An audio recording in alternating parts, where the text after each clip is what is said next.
C'è un'altra cosa che dobbiamo dire. Sappiate che se condannerete a morte l'imputato, non danneggerete lui più di voi stessi. È la prima volta che Johnny, il nostro insegnante, ci ha comunicato che che avremmo avuto l'onore di recitare all'Olimpico.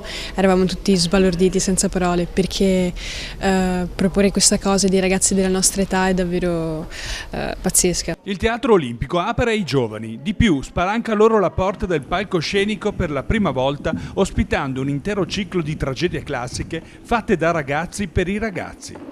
Si comincia domenica prossima con un'apologia di Socrate, la verità è come l'acqua. Attualizzare i sentimenti e i valori senza tempo delle tragedie classiche è già per i giovani una grande sfida, ma viverli e farli rivivere sul palco dell'Olimpico è una prova di grande responsabilità. Noi giovani siamo ormai abituati con queste nuove tecnologie, soprattutto al cinema, alle serie televisive, e ci dimentichiamo dell'importanza e della potenza del teatro, perché al cinema abbiamo uno schermo che ci separano, invece nel teatro siamo lì.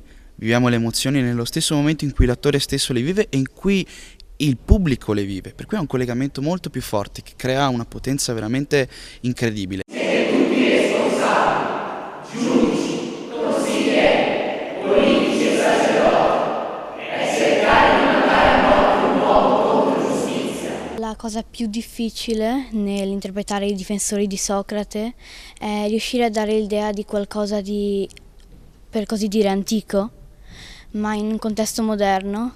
Non siamo abituati ad affrontare temi, noi bambini, come la politica, come la verità.